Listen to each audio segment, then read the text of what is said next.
Welcome to another GCN Tech unboxing, and today we've got a seriously exciting prize. We're unboxing a brand new top spec helmet from Giro, which is, well, cause for excitement on its own. But this is made all the more electrifying by the fact that it's a custom GCN helmet. Oh yes.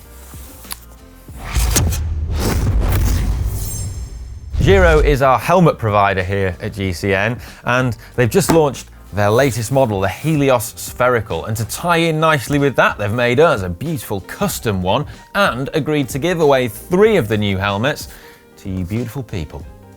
Stay tuned to the end of the video to find out details on how you can get your hands on one. But in the meantime, let's crack open this box and find out what makes this lid so special. Pretty good, isn't it? This, woo, is the new Giro Helios Spherical helmet. Very nice. I think that looks absolutely brilliant. I love the custom GCN colours on it. And should you be lucky enough to win one of these limited edition helmets, you will be able to pick your size as well. There are other colours available actually on the Giro website, but I mean, I'm biased about it. I think this one looks the best. I mean, it matches perfectly with the GCN Castelli kit, and I'm all about the matchy-matchy. Being coordinated with our kit, it's red, white and black. You've also got the GCN logo on the side, which is rather nice, and also GCN globe on the top. And the Helios Spherical is intended to be a compact and lightweight do-it-all helmet, and it's crammed full of a surprising amount of tech, but the most notable of which is the ball and socket design feature, which is aimed at improving safety. So check this out. You can see the 2 layers of helmet moving against each other, the red one underneath and the black one on the top. Makes it quite easy to see. It's effectively a MIPS system, and that's why we've got MIPS written on the side. But this is now MIPS as kind of like the next generation. It's integrated into the helmet's design and structure, rather than those kind of first generation MIPS helmets where you'd simply get a MIPS liner that was sort of retrofitted to an existing design. The ball and socket design is able to redirect rotational forces in the event of an impact to your head. And there are also 2 different densities of EPS used in the 2 layers, and this is there to help cope with both low-speed impacts and high-speed impacts, as I understand that they place very different demands on the helmet. According to Giro, this is market-leading design, performance and brain protection that doesn't compromise on weight, comfort and ventilation. And the improved safety offered by inbuilt slip plane devices such as this isn't just marketing. Highly regarded independent helmet safety testing bodies vouch for these kinds of systems at improving helmet safety. But what other features does the Helios have? Well, it's got the familiar Giro Rocklock 5 retention system at the back, which, as anyone who's used a sort of modern Giro helmet will attest, offers really nice one-handed precise adjustment with just single click, so you can get it the perfect fit and just the right size for you. There's also antibacterial treatments on the foam on the inside, and also this padding is quick drying as well.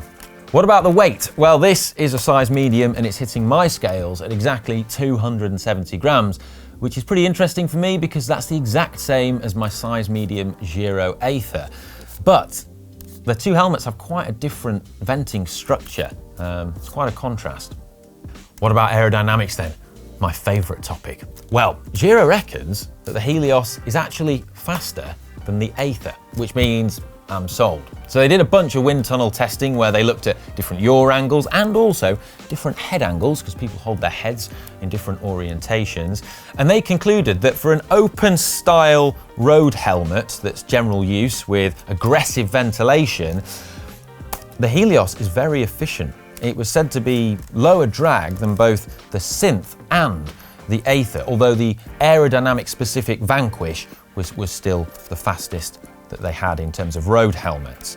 Although it's not designed to be an aero road helmet, Giro reckons that it actually performs very well in this regard and is a very good option for someone who would perhaps, want an all-round road helmet but still values aerodynamic efficiency.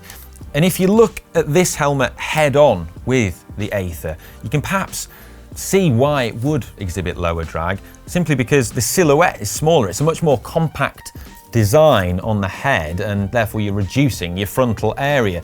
The Aether, by contrast, kind of is a bit bigger on the head, a bit more mushroomed out at the sides. The last thing I need to tell you about on the Helios, and this is a big one, is the venting and the cooling of this helmet, because it's a key design feature. And this is mad, it's seriously cool. Giro has a special kind of robot head thingy called the Therminator. I'm not making this up. The Therminator is fitted with 15 thermocouple temperature sensors. And what they do is fit the helmet they want to test to the Therminator's head. They then put the Therminator in a wind tunnel, and they measure how effectively the air that can travel through the vents and cool the Therminator's head. They then do some maths and produce a bunch of graphs after they've done their experiments. And the long and short of it is that the Helios is way, way cooler than the Vanquish Aero road helmet you can see Connor wearing here. But compared to the Aether, it's pretty much the same, although they say, they can put a number on it, they say it's 2% less cool than the Aether, which I'm told is incredibly hard to actually disseminate in real life for a normal person. But I think they're actually wrong, and they should revisit their maths, because with the GCN logo on the side, I mean, come on, it's way cooler than the Aether. So there you have it. But how do you get your hands on one of these new helmets? Well, super easy. Simply click on the link in the description below. It'll take you to our giveaways page. Fill in your details. It's completely free to do so, and you'll be in with a chance of winning one of the helmets. But if you don't manage to win the giveaway, then fear not, because we will have a limited number of the custom GCN ones available in the GCN shop. So make sure you head over there while stocks last if you'd like to get one. I hope you've enjoyed this video. Give it a thumbs up if you have, and make sure you subscribe to GCN Tech so you don't miss future chances to win flipping awesome prizes like this. Wow. Oh, it's too small. Let's undo it. There we go.